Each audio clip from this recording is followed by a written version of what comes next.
Pessoal, vamos dar uma retomadinha aqui nas operações com números fracionários, ou seja, o nosso conjunto Q. Lembrando que aquela regra de sinal que a gente retomou antes, ela é válida tanto para conjunto Z, para conjunto Q, para qualquer tipo de conjunto. Então, vamos lembrar aqui o que a gente faz quando tem soma e subtração. Em primeiro lugar aqui, como eu tenho este parênteses, olha uma coisa importante aqui, ó. Vamos tirar do parênteses, vamos copiar as outras frações iguais. E aí, nós vamos tirar do parênteses, cuidando que, gente, como eu tenho o sinal negativo na frente, inverte quem tá lá dentro. Então, a fração 2/3, ela vai sair com sinal positivo. A partir desse momento que a gente retirou, a gente vai fazer o quê?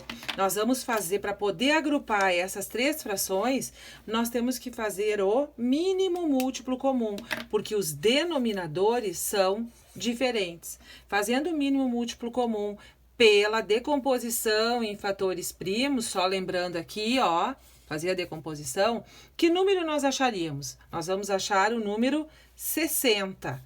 E aí, a partir do que a gente achou 60, é o meu novo denominador. E esse 60, então, ele vai dividir por cada um dos denominadores antigos e multiplicar pelos numeradores. Então, ó, dividido e multiplicado. 60 dividido por 4, 15. 15 vezes 1, 15. Lembram que vão levando o sinal que já tinha lá de cada fração.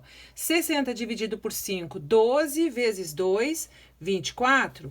E 60 dividido por 3, 20 vezes 2, 40. E aqui uma coisa importante, ó. Vamos agora aplicar aquela regra de sinal que a gente retomou no videozinho anterior.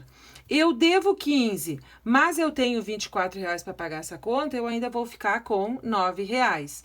E aí, 9 com 40, então nós ficaremos com 49/60. Essa fração é uma fração própria e não é divisível por um mesmo número, então ela não dá para simplificar, ficando assim o resultado. Ok. Agora, já na multiplicação, o que a gente faz antes de multiplicar numerador por numerador e denominador por denominador? Nós vamos tentar simplificar. Então, nós vamos simplificar, por exemplo, aqui, o 9 e o 6, nós vamos simplificar por 3. 9 dividido por 3 sobra 3. 6 dividido por 3 sobra 2. O 10 e o 25, eles são divisíveis por quem? Por 5. Então, 10 dividido por 5 sobra 2 e 25 dividido por 5 sobra 5. E a partir do momento que eu fiz essa simplificação, agora é só multiplicar. Numerador por numerador, que dá 15, e 2 vezes 2, denominador por denominador, 4. Sinais diferentes na multiplicação, negativo. Ou seja, eu tenho somente um sinal negativo. 1 é número ímpar, então, negativo. Na divisão, o que acontece na divisão?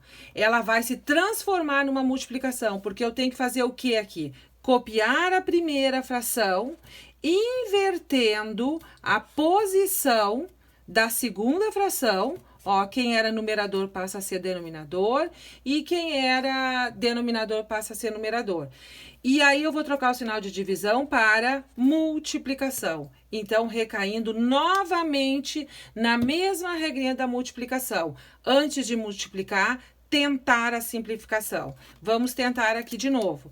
O 8 e 16 pelo próprio 8, sobrando 1 e sobrando 2.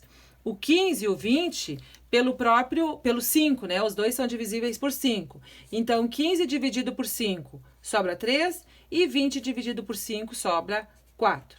Agora ficou fácil, não fica uma divisão, uma multiplicação, no caso, de números grandes, né? Então, 1 vezes 4 vai resultar 4 e 3 vezes 2, 6. Mas olha só, aconteceu um fato aqui que eu ainda posso transformar essa fração menor ainda.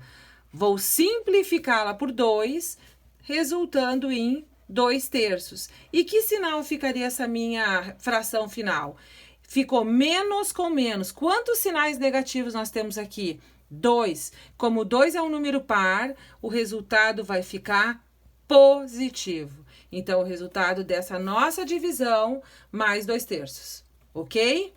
Podemos continuar? Na potenciação, aí a gente tem que cuidar da mesma forma como a gente tinha com os números inteiros.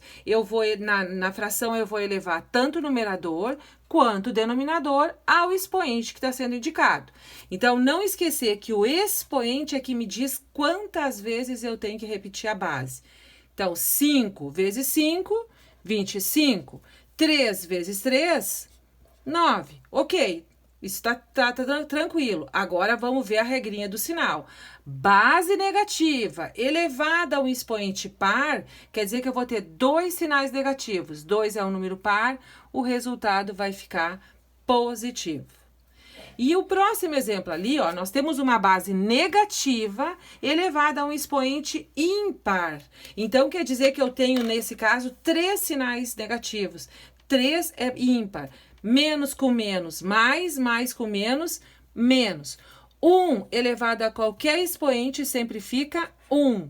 E 4 elevado a 3 quer dizer que vai ser 4 vezes 4 vezes 4, que fica 64. Ok também. E para finalizar, a gente tem a sexta operação, né, que é a radiciação, e que daí é a mesma coisa como a gente já tinha aprendido das outras. Nós vamos extrair a raiz da parte de cima e extrair a raiz da parte de baixo. Então, raiz cúbica de 1 a gente já tinha comentado que sempre vai ser 1. E qual é o número que eu aqui, no caso, eu elevo ao cubo e vai dar 8? Vai ser o número 2. E aí, ó, como o índice é um número ímpar, ele aceita que seja negativo aqui dentro. Então, menos 1/2. Outro detalhe, lembrando aqui, que se eu não sei, no caso que era o 2 ali, o que a gente faz? Qual é o processo que nós podemos pedir ajuda? Ah, vai lá na decomposição em fatores primos, decompõe o 8 e faz o casamento de 3 em 3, porque eu estou pedindo a raiz cúbica. Então, ó, agrupando aqui, fica o 2. E da mesma forma, a raiz quinta de 1/32. De 1, então, nós já sabemos, não importando o índice, sempre vai ser 1. E de 32, se nós formos fazer a decomposição de 32, nós vamos achar que é 2 na quinta. Então, quer dizer que a raiz quinta de 32 é o número 2. Se não tem sinal, é porque é o sinal positivo.